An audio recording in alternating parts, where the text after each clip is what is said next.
ඊට පස්සේ තව දෙන්නෙක් ඉන්නවා තීව්‍ර රාග තියෙනවා. පුදුම විදියට හිතේ රාගය තියෙනවා, ආසාව තියෙනවා. ඒ වගේ දෙන්නෙකුත් ඉන්නවා. හිතේ ආසාවල් වැඩි, කාම ආසාව වැඩි. ඉතින් එක්කෙනෙක් බණ අහනවා, එක්කෙනෙක් බණ අහන්නේ නැහැ. එයාට తాවකාලිකව විමුක්තියක් එනවා බණ අහන එක්කෙනාට. එයාට හිතෙනවා මගේ හිතේ මේ ජරා සිතිවිලි තියාගෙන ඉන්නේ හොඳ නෑ. මම මේකෙන් ගැලවෙන්න ඕන, මම මේකෙන් නිදහස් වෙන්න ඕන. මං කවද්ද මේකෙන් පිටක් පිළිසරණක් ගන්න කියලා එයාව තේරෙනවා. එයාට තේරෙනවා මේකේ අසුභ භාවනාව වැඩුවා නම් හරි, මං අනිත්‍ය වැඩුවා නම් හරි, මේ කයේ තියෙන අසාර බව තේරුම් ගත්තා නම් හරි කියලා එයාගේ හිතට දැනෙනවා. එතකොට මගේ මේ හිතේ තියෙන ආසාවල් නැති වෙලා යනවා කියලා. නමුත් මනුස්සයෙක් කරගන්න බෑ. එයන් රාගෙන් පෙළෙනවා නිතර. තව එක්කෙනෙක් ඉන්නවා රාගෙන් පෙළෙනවා, එයා බණක් දහමක් අහන්නේ නැහැ. බුදුරජාණන් වහන්සේ වදාලා ඔය දෙන්නා මැරිලා උපදින උපත්ති වලින් අර ධර්මය අහපු කෙනා ඉහළ උපදිනවා. හේතුව අරයට වැඩිය මෙයාව දහම් සැඩපාරෙන් මුස්සල උඩට දානවා. බලන්නකො බණ අහන එකේ වටිනාකම. තරහ ගන්න දෙන්නෙක් ඉන්නවා. දෙන්නටම හොස්සලකින් මැස්ස යන්න බෑ, තරහ ගන්නවා.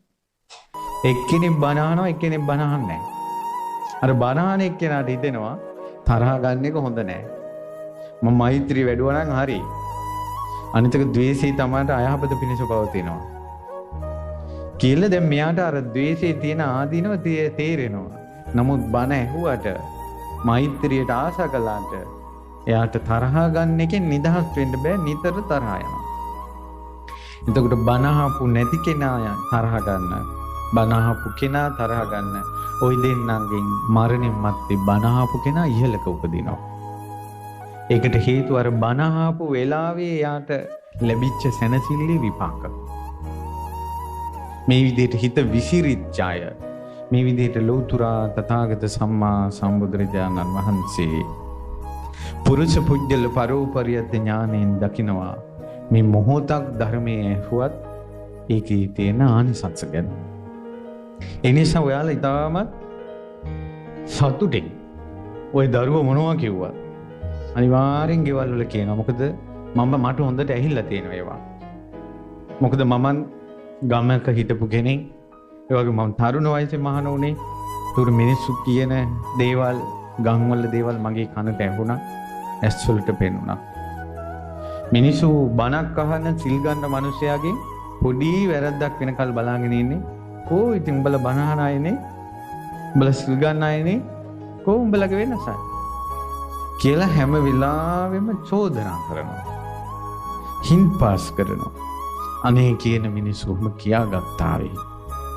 සියල්ල දන්නා වූ, සියල්ල දක්නා වූ ලෞතුරා තථාගත සම්මා සම්බුදුරජාණන් වහන්සේ මොහොතක් බණ අහලා සැනසෙන එකත් වර්ණනා කරනවා. ඒකට කියන්නේ සාමයික විමුක්තිය කියලා. සූත්‍ර දේශනාවල තියෙනවා අංගුත්තර නිකායේ මිගසාලා කියලා සූත්‍රයක්. ඒ සූත්‍ර දේශනාවේ තමයි බුදුරජාණන් වහන්සේ ওই සාමයික විමුක්තිය ගැන විස්තර කරන්නේ. ඉතින් ඔන්න බණ ඇසීමේ වටිනාකම මුලින් කියලා දුන්නා. කොයිතරම් දුර බැහැරක ඉඳලා බණ අහන්න ආවත්, දුෂ්කරවාවත්, මම්මාවත් ගෙවාගෙන කඳු හෙල් නැගගෙන, පල්ලම් බැසගෙන, සමහර අය දවල් කාලත් නැතුව ඇති.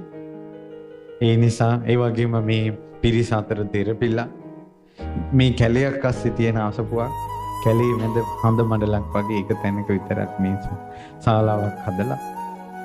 ඉතින් මේ වෙලාවේ මොන අපහසුතාවයකට ඔබට ලක් වෙන්න උනත් සතුටු වෙන්න, අනේ අපිට බණපදයක් ඇහෙනවා කියලා.